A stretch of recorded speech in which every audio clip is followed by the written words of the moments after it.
Boa noite a todos, gente. Dando início aqui à nossa quarentena literária que a gente está fazendo agora de 15 em 15 dias. E o nosso convidado de hoje é o Felipe Brasil, sacerdote dirigente do Templo Espiritualista Aruanda. Boa noite, e autor do nosso mais recente lançamento, Sob o Céu de Aruanda, que está em pré-venda no site da editora, que é uma psicografia. Vou tirar aqui, tá dando reflexo, né, gente? É uma psicografia feita por Pai José de Aruanda, com Felipe, né, como ferramenta, é, sobre a história de Rafael. Rafael, um rapaz super jovem, 17 anos, que começa a sofrer um processo obsessivo e logo no começo da história, né? E aí, ó, Felipe tá chegando. Felipe, deixa eu chamar o Felipe aqui pra ele mesmo falar sobre o livro dele, né, gente? Pera aí, só um minutinho. É bom que ele mesmo falará sobre o livro, então o livro já está disponível na pré-venda.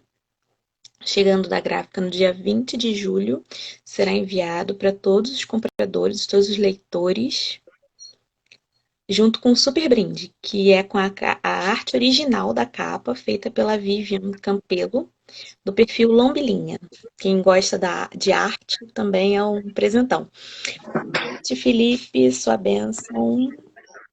Olá, Aline, tudo bom? Que o Oxalá nos abençoe hoje e sempre. Obrigado aí pela Certeza. oportunidade, pelo convite.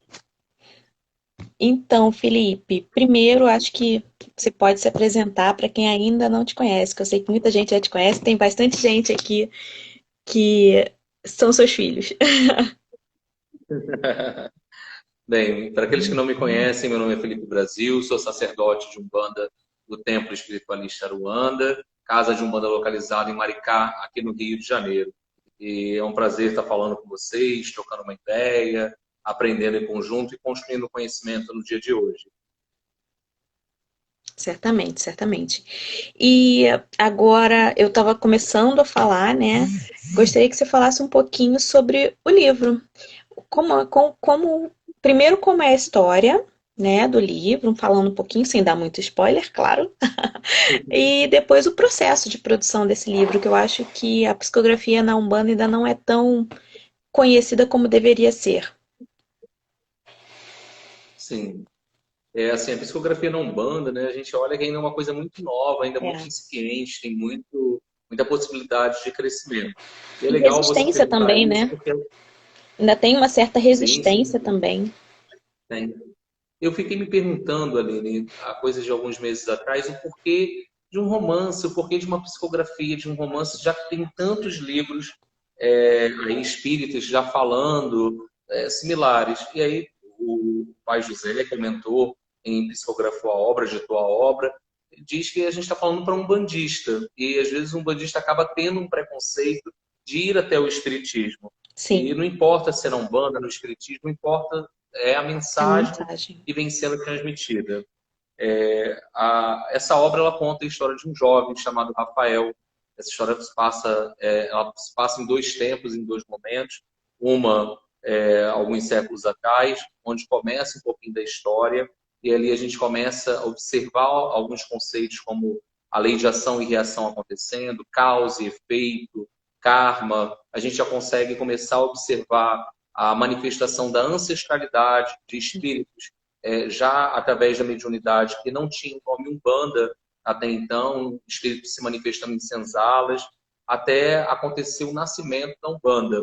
E aí depois a gente corta e já vem já para um período mais atual, onde um espírito chamado Rafael, encarnado, um jovem chamado Rafael, ele tomba lá na encarnação passada e ele vem com a oportunidade de reencarnar com a ferramenta da mediunidade.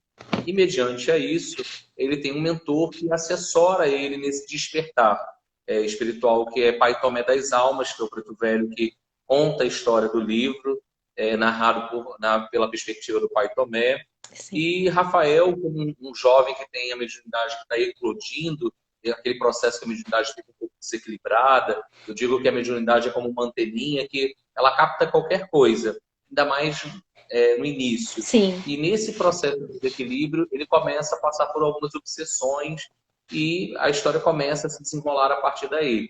E o despertar para a espiritualidade, conhecer a Umbanda, escolher se é isso que ele quer ou não, se ele quer empreender o desenvolvimento mediúnico, e vai sendo contado de uma forma bem sutil, vários aprendizados, várias coisas que o Pai José foi trazendo ali na história. Tem pessoas que estão me perguntando se eu sou o Rafael. Gente, eu não sou o Rafael. O Rafael ainda está encarnado por aí, né? Se você conheceu o Rafael, você conta pra gente, mas não conta pro Rafael. Com certeza. Brincadeira, gente, é brincadeira. Porque assim, o que eu acho bastante interessante é que ele traz temas que, primeiro, concordo com você em relação à psicografia, que é super importante para a Umbanda. A gente tem um público leitor e casou perfeitamente assim o meu projeto de realmente trazer romances que entretenham, mas ao mesmo tempo ensinem, com as psicografias que estão começando a chegar, como a sua, a da Lucone, que é do livro do Cipriano, vai ter a do Márcio Henriques, spoiler, gente, Márcio Henriques em breve também. Então, é algo que está começando a aflorar e que precisava de uma casa que desse esse espaço, porque apesar de ser uma temática parecida à espírita, mas existem determinados mecanismos, determinadas linguagens que a gente precisava trazer também para o grande público, né? Sim, com certeza, porque o público, infelizmente, a Umbanda ainda tem esse entendimento. Infelizmente, isso ainda hoje ainda acaba sendo incitado por alguns dirigentes, que não é necessário estudar, que não deve se É, ler, não deve ser pesquisado. E isso é um ledo engano, visto que quando a gente olha até historicamente, nos anos 1970, a gente vê que no Estatuto da Tenda da Piedade já se recomenda o estudo. A sim. obra de Leal de Souza, as três primeiras obras de Kardec, e assim, a base do Espiritismo, onde eu li muitos romances, sempre admirei muito a obra de Vera Lúcia Marinzec, porque uma linguagem fácil, simples, e ali falando de uma forma tão agradável. E eu não imaginava inicialmente escrever um livro. Eu já sabia desse compromisso espiritual. Isso começou a acontecer há uns 5, 6 anos atrás, quando eu abri uma pasta na minha área de trabalho chamada Sob o Céu de Aruanda. Mas ali eu procrastinava, falava, não está no momento, não estou pronto. Eu já tinha um nome, mas não tinha história. E aí começou a vir alguns quadros na cabeça, algumas telas mentais, algumas informações que eu comecei a descrever nesse processo. Aí a história do Rafael. Mas você já tinha psicografado antes ou foi também uma experiência nova? Não, eu já tinha a experiência de psicografar no terreiro, já desde do meado, do início dos anos 2000, a casa onde eu me desenvolvi espiritualmente tinha uma sessão de mesa de Umbanda. E Hum, Pai José, ele foi o primeiro guia a começar a psicografar algumas mensagens de incentivo. Nunca nenhuma história ou mensagens de espíritos desencarnados, mas nunca ocorreu uma história como essa. Eu imaginava talvez um livro mais doutrinário, eu me preparava para algo nesse sentido. E depois que meio que abriu a porta, porque o acordo era de um livro, começaram a surgir outras ideias na cabeça, outros livros, aí o negócio começou a esquentar um pouquinho. tipo, funcionou, vamos nessa, gente. É mais ou menos como a mediunidade também é assim, né? É como se você abrisse aquela porta. E aí você tem que começar a controlar. E é isso que mostra um pouco a mensagem do livro, né? Sim, porque nós temos que abraçar as oportunidades que a espiritualidade nos traz. Eu digo sempre que a mediunidade, as pessoas falam assim, nossa, é muito compromisso, eu não tenho tempo para isso, e as pessoas dão N desculpas, quando na verdade é um fator de gestão do tempo. Eu escolho aquilo que eu vou me dedicar. Uhum. E eu venho dando um exemplo atual que é o seguinte: se eu dou um carro de presente para alguém, um carro zero, com tanque cheio, e você deixa ele na sua garagem ali por um ano. pneu vai estar vazio, a gasolina vai estar velha, a bateria vai cair. É a mesma coisa a mediunidade. Quando não desenvolvida, na minha visão e na vertente da doutrina que eu pratico, não existe isso de santo bater, de orixá estar cobrando dessa forma. Quem nos cobra é a nossa consciência. Uhum. Nós que pedimos para vir encarnarmos como médium e recebermos essa ferramenta. Então, o exemplo do carro, se eu deixo ele parado, na hora que eu preciso que ele funcione, ele não vai funcionar. Sim. E a mediunidade, ela é um fator biopsicoespiritual, na nossa perspectiva. Desta maneira, quando você começa um processo de eclosão mediúnico e a mediunidade acaba não sendo exercitada, educada, equilibrada dentro do seu propósito de vida, automaticamente você vai começar a se desequilibrar, ou no nível físico, ou no nível mental, ou no nível espiritual. E por isso que a jornada de muitos até um terreiro de Umbanda é a jornada pela dor. Chegam no terreiro, às vezes, com algum tipo de doença. Hoje a gente vê muitos casos no consultório, na minha prática clínica, de depressão, ansiedade. E sempre eu consigo, com o olhar espiritual, perceber que é um fator mediúnico ali, um fator em desequilíbrio. E também não vai adiantar, pessoal. Se eu estou com ansiedade, não estou aqui recomendando que ninguém corra para o terreiro, não. Porque primeiro você precisa se tratar, se equilibrar, porque o local de tratar isso é num outro setting, num outro espaço. O terreiro, eu acredito muito no tripé do sujeito, que eu digo pela psicologia. A sustentação física, emocional e espiritual. E espiritual não tem relação com religião. Então, talvez você precise de um acompanhamento médico, psicológico, e o acompanhamento da espiritualidade vai lhe dar muito subsídio para isso, mas não isenta de você tomar uma medicação, alguma coisa assim. E as pessoas muitas vezes chegam no terreiro, se apaixonam pela Umbanda, são pegas pelo coração, acham bonito, ou adentram uma corrente sem o mínimo de conhecimento, porque alguém te fala assim: você é médium, você tem que vestir o branco, você precisa se desenvolver. E a pessoa adentra aquela casa, sem antes, eu falo que precisa acontecer uma paquera. Sim. Você precisa ver os trabalhos em diferentes momentos, assistir, ver se tem coisa de pele. Não entrar porque alguém está falando. Ah, sua vida vai para trás. Não, sua vida não vai para trás. Se ela vai para trás é pelas suas escolhas equivocadas. E tudo tem uma razão de ser. Então, o livro ele vai trazendo um pouco desse aporte de nós refletirmos sobre as nossas escolhas. É muito comum na Umbanda ainda não se pensar em reforma íntima. Eu vou lá, boto minha roupa, incorporo, eu fiz a minha caridade. Quando, na verdade, eu estou sendo apenas veículo para a caridade, através de uma entidade, de um guia, que ali se manifesta. Na verdade, eu estou aprendendo a ser humilde com o Preto Velho. Agora o desafio é colocar isso em prática fora do terreiro. Então, isso tudo que a gente precisa pensar. E as pessoas às vezes também esquecem, né, que você, para ajudar, você tem que se ajudar, porque ninguém dá o que não tem, né? Então, o terreiro não é só o terreiro em si. O terreiro é muito mais do que isso.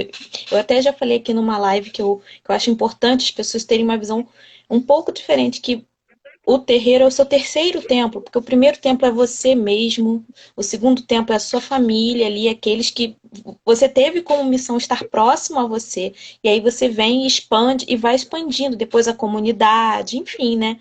E muitas pessoas botam um branco ali dentro, da porta para fora, esquece, não vive o branco. É muito diferente você vestir e você viver, né?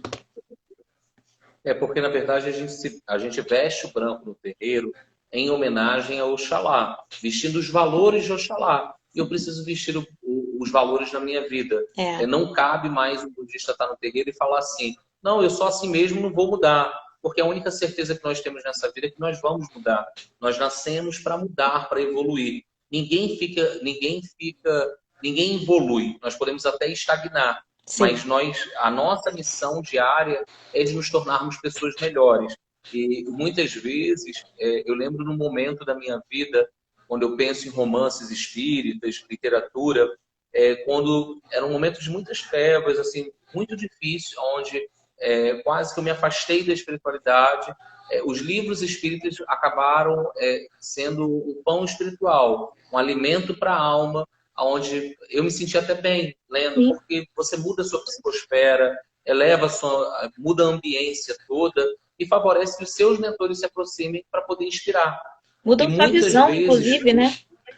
Mudam sua Sim, visão. o paradigma muda, com certeza. A visão de mundo, além de ser uma pessoa melhor. E dessa maneira, quando a gente pensa nos guias espirituais, como que eu vibrando muito baixo, guias de luz vão conseguir se aproximar? Eles podem até tentar, mas eu estou numa outra vibe, numa outra sintonia, com alguns Perfeito. irmãos mais densos. E muitas vezes, para que vai servir esse conhecimento no terreiro? Gente, não, na minha perspectiva, não existe mais mediunidade inconsciente. Nós precisamos nos preparar e o guia ele tem como se fosse ali um arcabouço e ele vai que nem no computador. Opa, eu vou usar esse conhecimento aqui. E ele ativa aquele ponto do cérebro para trazer para o médium aquela informação. Quando chega ali uma pessoa diante de você num aconselhamento espiritual, completamente imbuída em sentimentos de ódio, rancor, toda a questão da reforma íntima, da lei de causa e efeito, de você recomendar o melhoramento, você pode utilizar com base num romance. Sim. E o guia vai saber utilizar, te inspirar em cima daquele exemplo. E isso funciona muito bem. Exemplo disso, numa ocasião incorporado com uma entidade, ele queria fazer uma prescrição.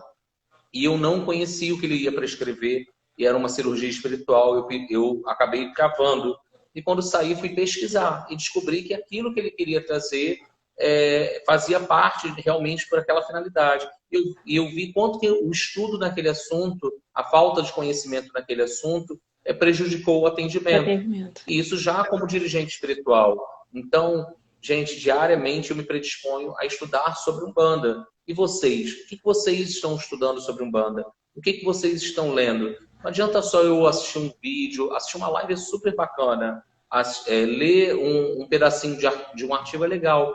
Mas eu gosto de ler um livro e entender qual é o pensamento do autor.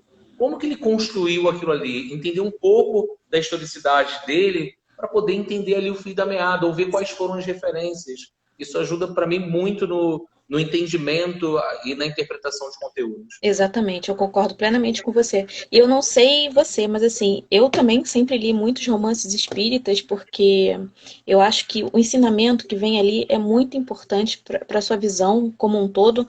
Mas pode ser algo meu, mas eu notava que eu só conseguia ler os livros. Às vezes eu queria ler um livro, mas eu só conseguia ler aquele livro quando ele efetivamente tinha alguma função no meu momento de vida. Eu tinha livros que ficavam ali parados um tempão e de repente eu estava passando por um problema e eu pegava aquele livro para ler. E lá no meio da história eu descobria que estava passando uma mensagem para mim. Então, eu acho que o livro tem um pouco disso também. Não é apenas um objeto por um objeto. Assim, com certeza, porque eu digo que o livro te chama. E aí você olha, tem livros que ficam ali. Eu falo que eu tenho uma fila de espera de livros, estão ali, prontos. Eu tenho apego a livro, eu sou uma pessoa chata com livro, mas assim, eu sempre vou estar buscando, e é o que eu recomendo para os médios, no qual eu dirijo espiritualmente. Estuda, vai lá, mesmo que aquilo não seja uma linha de Umbanda que nós pratiquemos, mas pensa o que for de melhor, que com certeza você vai conseguir extrair algo. Tem uma visão crítica, não se embasa com o meu resumo, não tenta ir além daquilo. E Sim. aí, quando eu penso em livros, assim, uma coisa que foi muito importante foi quando eu consegui me associar. Na época, eu trabalhava perto da biblioteca da Federação Espírita. Eu lia pelo menos 2 livros espíritas por semana, 2 romances.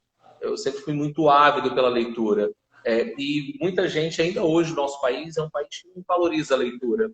Eu lembro que até os meus 12 para 13 anos de idade, eu falava assim, eu não gosto de ler, porque Sim. eu não tinha encontrado ainda a leitura que me agradava. E o primeiro livro espírita que chegou na minha mão foi Violeta da Janela. E a partir dali, aquilo se descortinou. Eu, com 13 anos, eu juntava dinheiro para comprar livro. E era uma coisa que não era de fácil acesso. Na cidade onde eu morava não tinha livraria e não era uma coisa tão barata na época, não Não tinha tinha e-commerce, né? internet, não tinha. Isso aí eu estou falando de 97, por aí não existia. E aí, assim, o quanto que é importante. E até eu gosto, muitas vezes, de presentear algumas pessoas com um livro. Porque eu acho que o livro, ele é uma luz para a pessoa. Uhum. A pessoa consegue imaginar, viajar, embarcar naquela história. E isso, o romance faz muito disso, nos convida muito a esquecer os nossos problemas e viver um pouco daquele mundo. Isso é um lazer, é uma higiene mental, gera um bem-estar, e ali você está aprendendo e conhecendo também. Com toda certeza, com toda certeza. Antes da gente falar sobre outros pontos um pouquinho diferente do que a gente está acostumado e que estão no seu livro, que a gente está acostumado dentro da Umbanda, né? Até por essa falta de estudo, que é a questão da lei kármica, lei de causa e efeito, né? Resgate kármico, que são temas mais vinculados ao espiritismo e poucos centros acabam trabalhando isso com seus médiuns. Eu vou tentar ler alguns comentários do pessoal que está aqui falando com a gente. Daniel, querido, Daniel também é autor da editora Aruanda, em breve publicando por aqui também. Ele está falando, Daniel Filho, gente. Há um processo de ressignificação da nossa religião importante, muito antes da pandemia, mas intensificada com esse evento mundial. Daí, creio eu, ser uma das razões de mensagens psicografadas na Umbanda. Ele está falando sobre o fato de agora estarem eclodindo mais livros psicografados dentro da religião, né? Eu concordo plenamente com Sim. você, Daniel. Você tem algum comentário adicional, Felipe? Assim, uma das coisas que me fez aqui pensar na hora é que as pessoas olham assim, tem psicografia no terreiro de Umbanda, aquela casa é traçada com espiritismo. A gente fala muito de casas, uma Verdade. Umbanda espírita. Não, gente, aqui é casa de Umbanda. Eu trabalho com todas as linhas praticamente que a Umbanda propõe, mas eu faço um trabalho ao mês de psicografia. Essa psicografia do livro requer uma concentração que não dá para fazer na mesa de Umbanda com 40 médiuns ali participando do trabalho mediúnico. Mas o médium de Umbanda não tem só a incorporação como principal, como uma única e exclusiva mediunidade. A mediunidade de psicografia, ela é comum, nós temos geralmente mais de uma mediunidade. O que vai diferir muitas vezes no processo é que o guia incorporado ele dá a comunicação arquetípica e na psicografia, a incorporação, ela vai te dar toda a irradiação mental e você vai escrever. Não espere, como na incorporação inconsciente, um arrebatamento. Não vai acontecer isso. Dificilmente algum espírito vai segurar a sua mão e vai escrever. Vai vir o pensamento e você vai deixando fluir. Tem alguém aqui, peraí, deixa eu tentar achar, gente. É porque trava um pouquinho aqui. Malu, eu acho que deve ser Maria Luísa. Os livros foram muito importantes na minha fase de luto, principalmente os romances espíritas. Eu digo que é fundamental o conhecimento. Eles são amigos, né? Eu sempre digo pro meu filhinho, assim, pequenininho, filho, não pode estragar o livro, porque o livro é seu amigo. Eu ensino isso para ele todos os dias. É verdade. Eu não saio de casa sem ter na mochila um livro para me acompanhar. Eu também. Imagina, bolsa de mulher pesada pra caramba. Mas enfim, né? Alexandre Careca também, outro autor da casa. Boa noite, Alexandre. Tá falando aqui Exu Ventania, que é o Exu dele, né? Exu Ventania sempre diz aos consulentes que há anos a primeira vista acaba, que tem que se apaixonar aos poucos. Falando sobre a sua entrada na Umbanda, né? Que o amor à primeira vista acaba. O amor à primeira vista acaba. A gente tem que se apaixonando aos poucos. Exu Ventania é sempre muito sábio. Vamos lá, gente. Olha, se você fez alguma pergunta e por um acaso eu pulei, é porque tem muitos comentários aqui e o Instagram não me ajuda muito. A Márcia também, autora de Cipriano, outra que psicografa bastante, maravilhosa ela.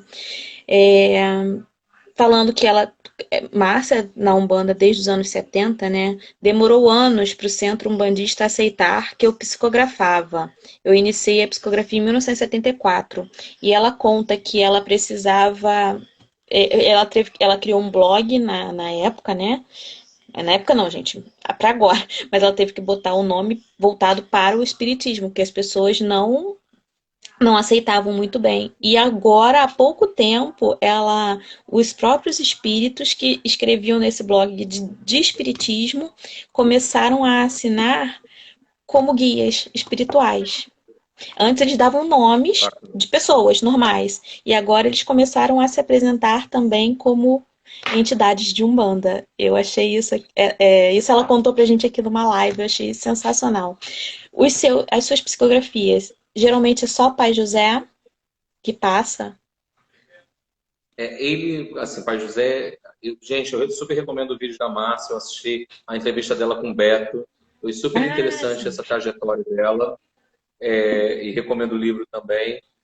Com relação ao Pai José, ele é meu mentor espiritual, então eu acabo tendo mais facilidade, mas às vezes outros guias acabam psicografando em bem menor escala do que ele. Então, se alguém fez uma pergunta, a gente faz de novo, por favor, tá? Mas eu queria que você falasse agora um pouco, Felipe, sobre a questão desses outros conceitos que o seu livro traz. Questão de lei de causa e efeito e resgate kármico, além de livre-arbítrio, lógico, que eu acho que são temas muito relevantes dentro do seu livro e que tem muitas casas que ainda não conversam sobre esses temas com os seus filhos. A única coisa que nós nascemos dotados nesse mundo é o livre-arbítrio. E daqui nós não vamos sair sem pagar o último centavo. Então, a lei de causa e efeito, ela opera a todo instante. Algo que eu digo o seguinte, eu recebi a mediunidade nessa encarnação. Se eu conseguir sair daqui no 0 a 0, fazendo bem, sem cometer mais nenhuma falta nessa encarnação, eu já tô saindo no lucro. É. Porque é assim, eu tinha tantos débitos no passado, eu já tive a oportunidade, através de terapia de vida passada, de ver várias encarnações e não foram agradáveis. Quando a gente olha para o passado da humanidade, é um passado muito sangrento, onde as coisas eram resolvidas no duelo, onde a história mostra isso de uma idade das trevas. Então, quando eu penso na lei de ação e reação, eu posso estar resgatando aqui algo muito antigo, de uma outra, não da última vida, mas de uma outra era. E a Uhum. gente tem que lembrar que aqueles que sempre que reencarnam no que eu chamo de núcleo duro, ali no núcleo familiar, eles têm envolvimento conosco. Ou por uma missão, por alguém que torce muito para a nossa evolução, ou por alguém que tombou conosco e Sim. agora mudou só o papel. A historinha, a finalidade é a mesma das encarnações. Nós estamos vindo para melhoramento, aprimoramento e para aprendizado. Se eu não consigo resolver aquela situação, é que nem na escola, eu não consegui passar naquele probleminha de matemática, ele volta mais à frente só com um outro enredo, É. mas o conceito é o mesmo. Então, na lei de causa e efeito, hoje, quando eu não consigo encarar uma situação na minha vida e não consigo resolver, aquela situação volta a se repetir como uma forma didática dentro da escola da vida. E nesse processo dessa pedagogia espiritual, quando eu não resolvo, a história vai se repetindo. E isso também é importante para nós tomarmos consciência e expandirmos a nossa consciência o seguinte: por que a história está se repetindo? O que eu ainda não aprendi disso e o que eu preciso aprender? Quando eu consigo, na minha visão, saudar a minha vida, opa, eu preciso aprender algo, eu começo a viver com um pouco mais de leveza. Nós não Uhum. estamos nessa terra, pessoal, a passeio. Não dá. Netflix é muito bom, eu adoro também. Ficar nas redes sociais é ótimo, mas as pessoas falam assim: não tenho tempo para me dedicar, para fazer. E o que você está fazendo por você? O que você está fazendo efetivamente pelo outro?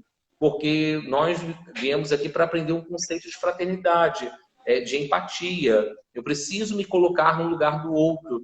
Hoje a gente vive num mundo que está tão polarizado e que não é a proposta da espiritualidade, dito pela própria espiritualidade, no qual a gente está numa transição planetária, num Sim. processo que vamos mudar aí esse aspecto do planeta. E isso só vai ficar aqueles que tiverem condições para isso, aqueles que estiverem mudando a consciência. Não adianta eu olhar apenas a encarnação no meu umbigo, aonde o mundo é muito mais amplo. Quando eu não tenho um olhar na sociedade, o olhar no meu entorno, não adianta, porque senão eu vou continuar só amando aquele que está do meu lado. E aí é fácil, de alguma forma, amar quem está do meu lado, quem é familiar. Mas como que a gente consegue, às vezes, lidar com os nossos desafetos? Sim. Como que a gente consegue, às vezes, ter um pouquinho de empatia e se colocar no lugar do outro? Porque tudo tem uma razão de ser. Então, o livro ele vai relatando, de certa forma, aspectos como este, de uma forma bem leve, bem suave, e é um romance gostoso. Com toda certeza. Você até falou uma coisa aí que eu me lembrei de uma experiência minha, eu mais nova. muito agitada que sou, né? Assim, uma pessoa quente. E aí eu falei pra minha mãe santa, eu falei assim, não, porque não, eu sou estressada mesmo, porque eu sou filha de Ansan. E ela falou assim pra mim, minha filha, escuta, uma mãe nunca vai querer que os seus filhos tenham os mesmos defeitos. Se você é filha dela, é justamente aí que você precisa melhorar. Olha, eu trago aquilo ali todo dia, eu olho no espelho e eu falo, é aí que eu preciso melhorar. Mas é isso, não adianta você se Sim. apegar a isso como uma justificativa para os seus defeitos. É justamente o ponto de evolução, né? E aceitação. Sim, com certeza. As pessoas têm esse hábito muito, né? Os filhos de Ansan É, trazem muito esse estigma. Os filhos de Ogum são bem belicosos em alguns momentos. O grande desafio é, se você é filho de um determinado orixá, ali está o seu desafio reencarnatório. Não adianta você estar desequilibrado no polo negativo do orixá. Qual é o polo positivo? Quem é filho de Ogum precisa aprender a fazer menos guerra, e sim cavar a guerra interior, né? Com a batalha interior de se tornar uma pessoa melhor. Quem é filho de Yansan, que vive impulsionado pelas paixões, tem que ter movimento, tem que ter intensidade, mas como que você intensifica isso para o seu melhoramento? E é o convite, é uma coisa que, infelizmente, a Umbanda ainda fala muito pouco disso. Eu sinto falta, muitas vezes, de você visitar um terreiro e, antes de abrir uma sessão, ter uma preleção, explicando às pessoas o que vai acontecer. Porque sim. tem gente que ele está caindo de paraquedas, nunca foi uma casa de santo, explicar como que se dá, qual o processo, o que é Umbanda. Muita gente ainda não conhece Zé Hélio de Moraes, apesar de termos a internet na mão, mas muita gente não sabe o que é o caboclo, não entende muito esse processo. E pior ainda, na minha visão, é quando o médium não consegue explicar isso. É. Essa semana mesmo uma pessoa me perguntou o que que é um guia e o que era um orixá. Qual a diferença entre eles? Que ela, para ela não fazia diferença nenhuma. Ah, mas tudo bem, todos fazem o bem e tal. Eu tive que, sabe, mas aí você pensa, é uma pessoa que já frequenta há tanto tempo, mas não sabe.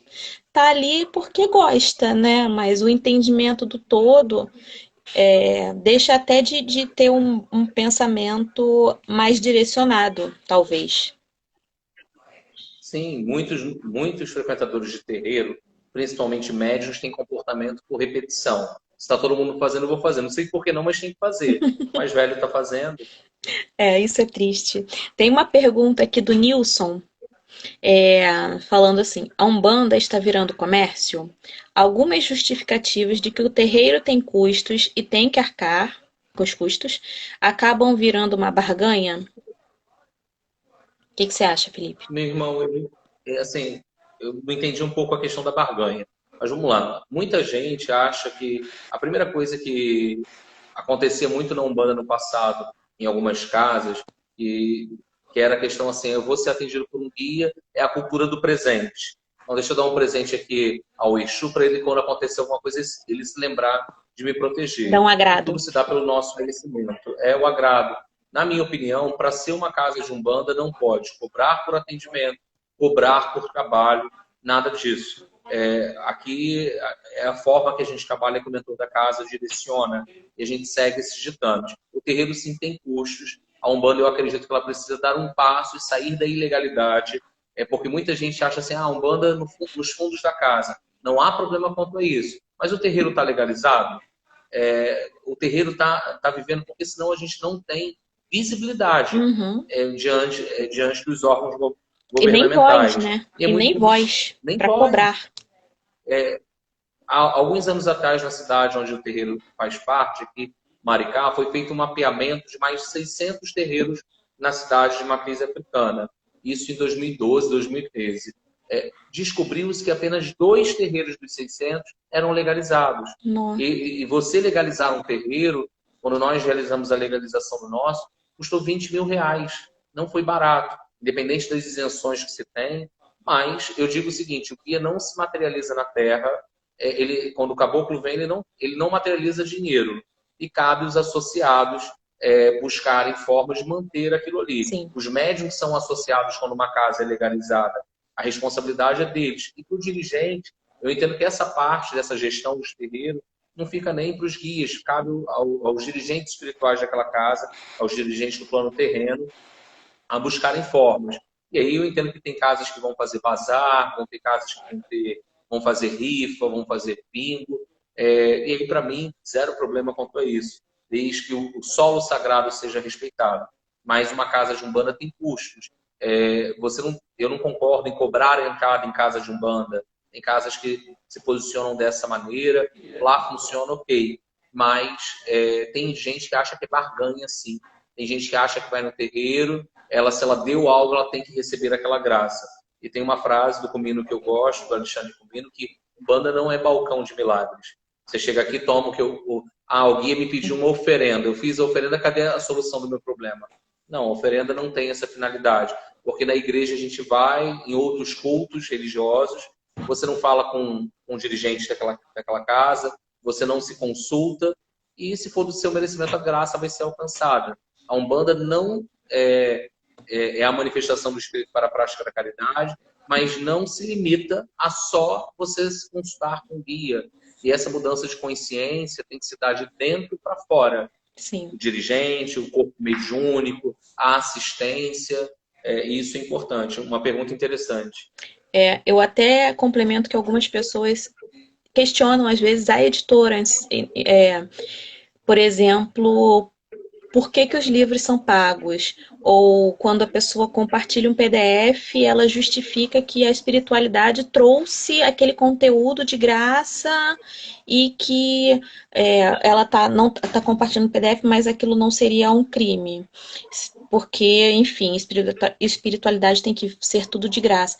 Não é exatamente assim, né, gente? Porque, infelizmente, nada no mundo é de graça. Para a gente produzir um livro, aí eu tô falando da minha visão, para a gente produzir um livro é caríssimo, para que ele tem edição, tem revisão, tem 3 revisões, tem preparação, tem diagramação, tem capa, tem ilustração, tem os valores que a gente tem que pagar para a Biblioteca Nacional, que agora mudou para a CBL, tem ficha catalográfica e tem muitos profissionais envolvidos. E tem a gráfica, lógico, né?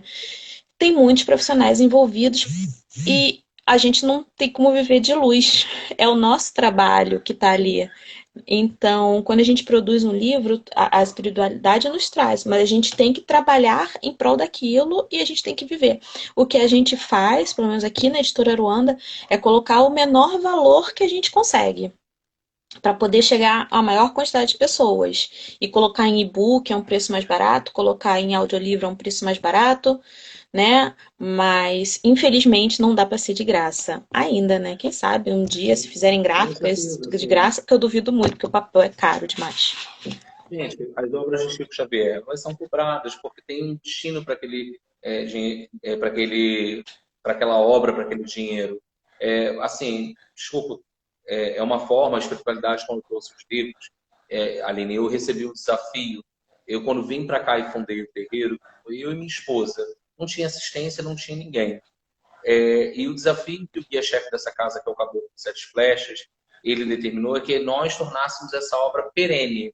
E para eu tornar essa obra perene, hoje eu e minha esposa ainda tiramos dinheiro do bolso para bancar o terreiro.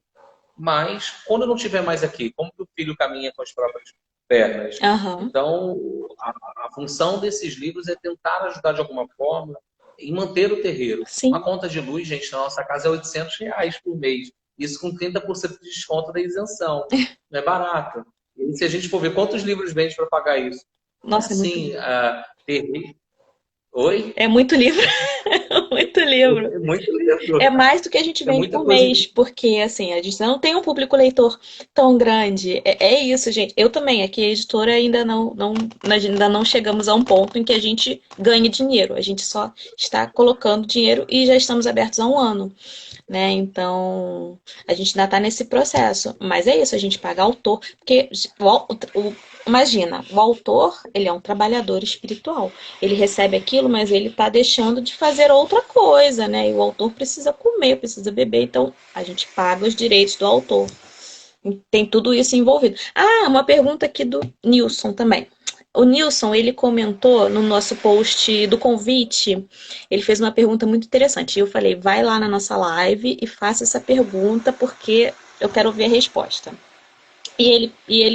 Lá no comentário, ele comentava, ele dizia que ele sempre achava muito estranho a questão do resgate kármico, de você vir para pagar por coisas de outra vida. Por que que a gente não pagava lá onde a gente ficou depois de morto? E é que ele está perguntando, a reencarnação é um castigo?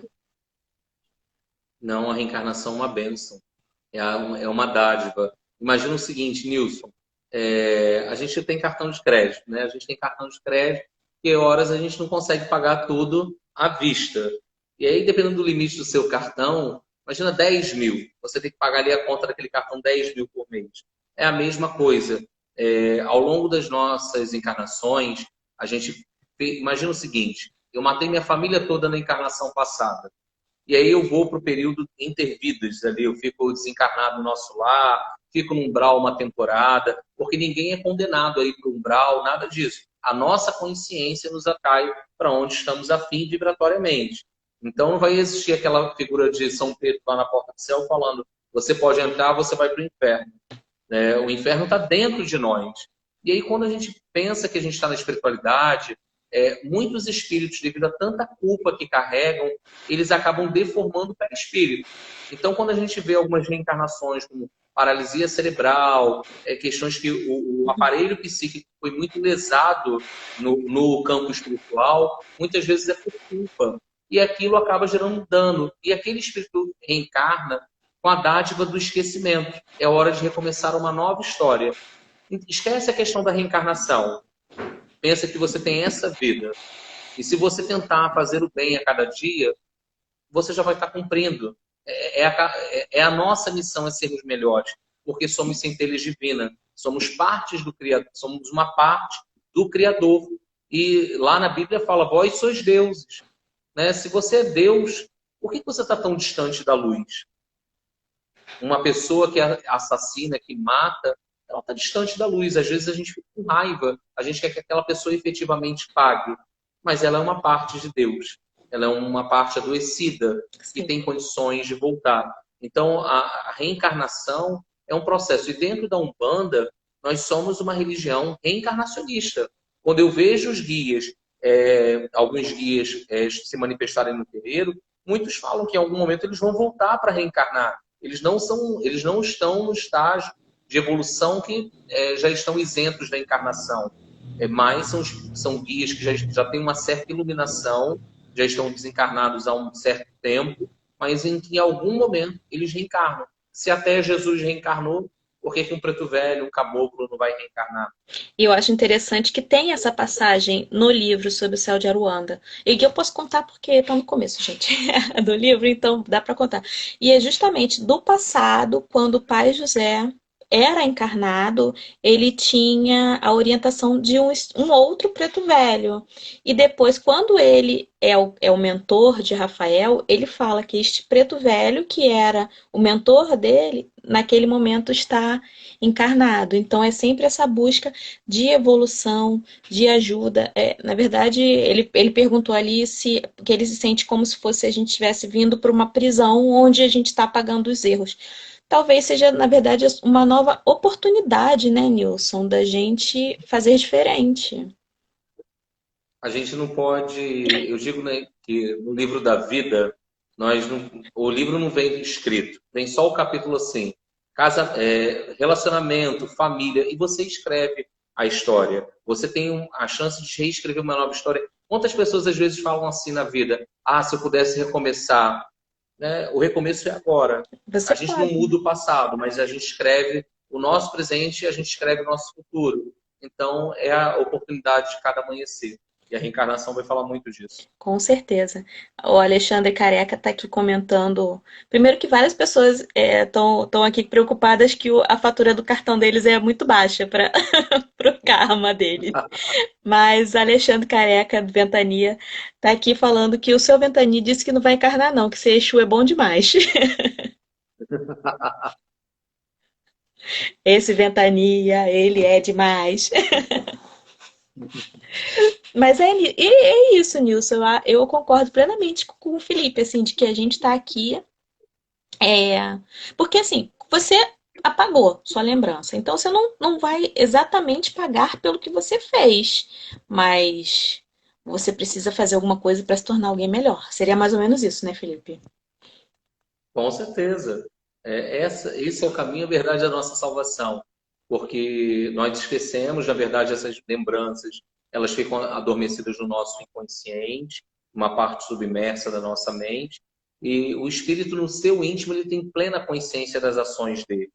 No nosso íntimo, às vezes, a gente sabe o que é certo e o que é errado. E aí a gente não escuta muitas vezes a voz do coração. Então, quando imagina você de forma consciente reencarnar com aqueles que você matou outrora, será que você vai conseguir amar essas pessoas? E o amor só que é capaz de curar. Então, isso tudo que é a proposta da reencarnação. Nós melhorarmos, amarmos, buscarmos sermos pessoas melhores. É o plantio e a colheita. São imprescindíveis ao longo da trajetória. Ele fala isso também, de que a única certeza que a gente tem na vida é a da colheita. A gente vai colher alguma coisa, né? Vai depender do que a gente plantou. Uma nova perguntinha aqui para você. Ele está falando uma polêmica. Búzios, tarô, cartas e tantas outras leituras. Isso existe de verdade? Eu não entendi o início, Aline. Quem instaurou? Uma polêmica, que ele está falando, é o Nilson também. Uhum. Nilson, Ok. tô adorando sua participação, participe sempre. Uma polêmica, Búzios, tarô, cartas e tantas outras leituras. Isso existe de verdade? Meu irmão, ali, na verdade, são alguns instrumentos oraculares. Quando a gente pensa em oráculos, desde os tempos mais remotos da humanidade, a gente vai ter lá a presença das síbilas, das pitonísias, dos celtas, que acabam tendo algum contato com a espiritualidade. Hoje em dia, antigamente tinham muitas pessoas que tinham esse dom mediúnico. E hoje em dia já tem pessoas que estudam o método, aquela metodologia, e Uhum. através daquele apoio oracular trazem alguma orientação. Tem bastante efetividade. Eu não sou oraculista, não tenho inclinação para trabalho oracular, mas tem coisas muito assertivas e pessoas muito sérias que fazem esse trabalho de forma terapêutica, Sim. não com guia incorporado. Eu não vejo problema no trabalho oracular, eu vejo só quando há uma questão que você tem ali uma entidade incorporada cobrando por aquele trabalho. E aí, para mim, aquilo se afasta um pouquinho da proposta da Umbanda. Eu concordo com você. Eu já cheguei a ver professores, né? Porque tem muitos cursos que ensinam, principalmente tarô, e que eles dizem que não necessariamente está vinculado a uma religião.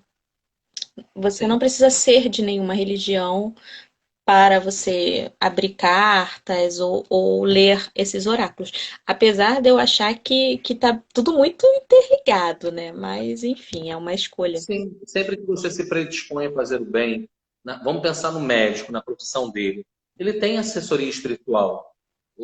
Quantas vezes a gente já escuta falar assim, olha, aquele médico parece que é bruxo.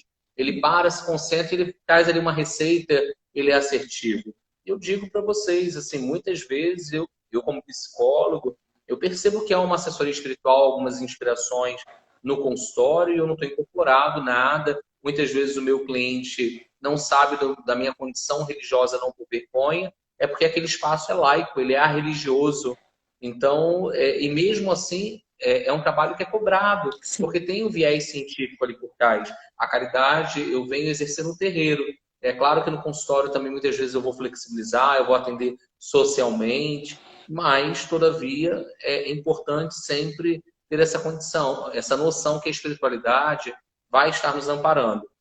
Kardec, quando questionou a espiritualidade, da influência dos espíritos na nossa vida, ele falou, foi respondido mais do que nós possamos imaginar. Sim, com toda certeza. Isso é até uma pergunta que eu ia te fazer. Eu acho que você tem a profissão perfeita para sacerdote, pai de santo.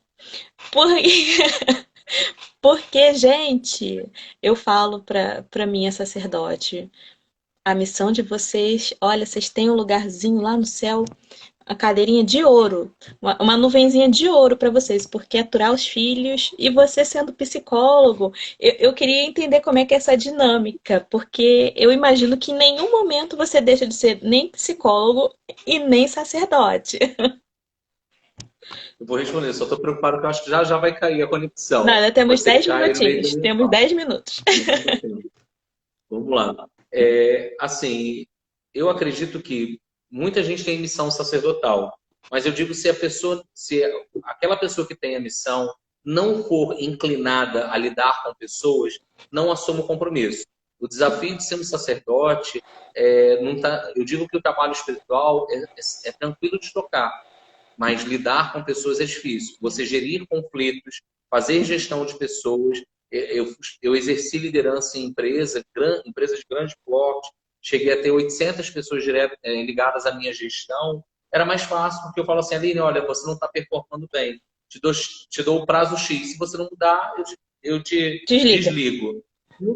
A gestão espiritual é diferente do terreiro, porque você vai dar chance, você vai chamar, vai conversar. E eu procuro exercer uma liderança espiritual e a psicologia me ajuda muito isso. Eu fui tanto, sou consultor de RH como psicólogo, e fui fazendo toda a minha formação voltada para pessoas na área de educação corporativa, na área de gestão de RH, em qualidade total.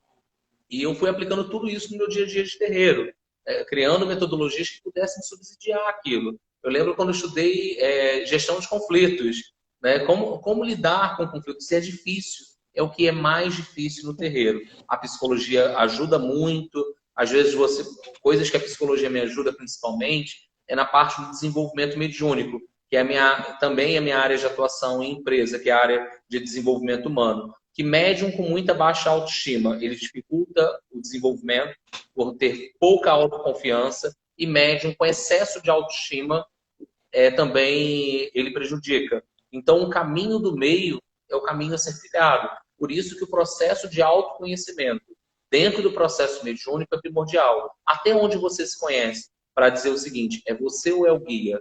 É o seu ego que está ali despontando ou é o guia? Porque guia, a gente fala, será que um preto velho ele é humilde? Se o preto velho incorporado não está sendo humilde, ou é o médium que está passando à frente, ou é o quimbão que está ali se passando, mistificando como preto velho. Perfeito. Mas, Eu fico mais sempre. resumindo, a psicologia ajuda bastante. Exatamente, ainda bem que você tem a psicologia. Eu imagino que seja muito difícil você ter que fazer essa gestão dentro de uma casa de várias personalidades distintas, de pessoas que vieram de lugares totalmente diferentes, com mediunidades distintas também, porque isso também influencia no trabalho, né? E eu até acho que adicionaria aí no seu desenvolvimento difícil médiums muito racionais, que querem entender tudo. Que tudo tem que ter uma Controladores, razão. porque querem ter o controle de É. todo o processo. E assim, o processo mediúnico, eu falo para o médium nisso, se entrega, deixa que eu vou observar se é um obsessor, o que é. Confia, porque se você me elegeu para ser o seu líder espiritual, você precisa confiar em mim, na casa e na sua egrégora espiritual. Sim. Porque o trabalho espiritual é você se lançar no escuro. É meio esquizofrênico, né? Tô sentindo minha Muito. mão tremer, o coração acelerar. Não, sou eu ou é o guia? Esse dilema, enquanto ele não é vencido, o médium não está pronto para vivenciar outras etapas ao longo do mediunato. Como eu falei isso? Como eu falei isso? Nossa, eu me sinto esquizofrênica. Sou eu ou não sou eu? Porque sou eu, mas tô fazendo coisas que não sou eu. Eu me sentia louca. E eu sou Silenciar dessas, a muito mente, né? racionais. Eu queria entender aquele processo todo. E por isso que eu dei meu exemplo. Olha, a Márcia está aqui falando. Aprendo com você, Pai Felipe, todos os dias. Sempre um ensinamento. Estou aguardando meu livro. Márcia, 20 de julho somente. Junto com um brinde especial. Aguarde, Obrigado. por favor, porque o livro está ficando lindo. É, o Nilson, eu tenho medo de seguir os caminhos da mediunidade porque tenho baixa autoestima. Tenho medo de mais atrapalhar alguém do que ajudar. Eu acho que quando você já sinaliza, Nilson, essa preocupação já mostra que você tem um nível de consciência. E essa baixa autoestima, com certeza não te atrapalha só no aspecto espiritual, porque o espiritual atravessa todos os campos da sua vida. possivelmente essa questão da estima te atrapalha no seu aspecto profissional, nos seus relacionamentos interpessoais. Então, busque ajuda, busque se conhecer, entender a origem dessa baixa autoestima. Não vai adiantar a gente varrer ela para debaixo do tapete e não trabalhá-la. É necessário encarar. E se você tem uma missão, né, você, como diz em Sob o Céu de Aruanda, você assumiu essa missão em outras vidas. Tudo bem que você tem o direito de escolher não usá-la, né, mas o ideal é que você cumpra o seu acordo, porque isso tudo eu aprendi em Sob o Céu de Aruanda, gente. Vou compartilhar aqui com vocês, porque meu autor tá ali, tá me ouvindo, qualquer coisa ele me corrige. A mediunidade é uma ferramenta para a caridade e o desenvolvimento. A gente escolhe vir com ela antes de encarnar. Então, a gente assume um compromisso. Tô errada, Felipe? Certíssimo. O planejamento reencarnatório. Exatamente. Gente, estamos chegando aqui ao fim da nossa live. Muito boa, agradeço a todos. Quando sai o livro? Então, o livro já está em pré-venda, Gabriel. Está em pré-venda no site da editora Aruanda. R$ 39,90. Pode ser pago no boleto, no débito ou no crédito em até 6 vezes sem juros, tá? Quem comprar até o dia 20 de julho, que é quando encerra a pré-venda, vai ganhar ainda de brinde um cartaz A3, grande assim, né? 40 centímetros de altura, com a arte original da capa, que é da Vivian Campelo Lombilinha. Agora, Felipe, por favor, despeça-se suas palavras de encerramento. Quero muito agradecer a todos vocês, a Aline por ter aceitado a empreitada. Eu conheci a Aline ano passado no lançamento da obra de Léo de Souza. Isso. Ela gentilmente, não, me manda o original, eu leio. E aí o Sob o Céu de Aruanda está nascendo, está surgindo aí na mão de todos. Eu também não tenho o livro, tem gente que me procura, deixa eu ver o livro. Eu falei, eu não tenho também. O filho ainda vai chegar, a gente está ansioso para isso. E deixar meu agradecimento, que a parceria com a editora Aruanda seja longeva, e venham outras obras por aí. E deixar meu muito obrigado. Aí eu que agradeço. Eu agradeço de verdade, de coração, pela confiança sua e de todos os autores. Eu não canso de agradecer a todos vocês que compraram. Dermes está aqui também. Olha, vários autores participando aqui da nossa live. Dermes é pai Ademir Barbosa Júnior, autor de Peregrinos de Aparecida. Todos sempre compraram essa ideia desde o comecinho, quando a Aruanda não era nada, não tinha nada publicado. Felipe prestigiou o nosso evento na livraria Leonardo da Vinci. Conversamos, eu falei, me manda, quero ver. E aí ele já... Isso foi em junho do ano passado, né? Um ano atrás, exatamente. E conversamos, falei, não, vamos, quero ver esse original, quero publicar. E conseguimos colocar em pré-venda no dia de Preto Velho, assim, bem emblemático, bem simbólico. E coisas de filha de Ançã, porque pandemia, tudo muito incerto. E eu acordei no dia 13, eu falei, eu vou botar esse livro hoje, vai sim. Porque antes eu tava falando com o Felipe, falei, olha, Felipe, eu acho que vai, mas eu ainda não tenho muita certeza. Vou ver se eu consigo fazer a capa. E no dia 13, dia 12 eu já tinha essa ideia, que eu ia botar. Mas no dia 13, aí eu falei com a Vivian. Vivian, olha só, tô com uma ideia, mas eu preciso de uma capa para agora. Daqui a 2 horas, você faz uma capa para mim agora. E ela compra a ideia. É outra filha de Ansan. Aí ela, eu adoro isso que vem no vento. Vamos lá, Aline. E fizemos. E colocamos. E ficou lindíssima, lindíssima. E colocamos no dia 13 de maio. Começamos essa pré-venda. Te agradeço, Felipe. Vai ser um sucesso seu livro. Muito obrigada. Muita saúde para todo mundo que está aqui assistindo a gente, porque isso é mais do que importante. E outro dia a gente marca outra live, porque agora eu sei que você deixou até de fazer a sua live da tenda, mas tem vários filhos seus aqui. Quase que cai meu telefone. É isso, certo, gente. então, Boa noite. Muitíssimo obrigado, pessoal. Boa noite. Axé. Que Oxalá abençoe a todos. Tchau, tchau a todos.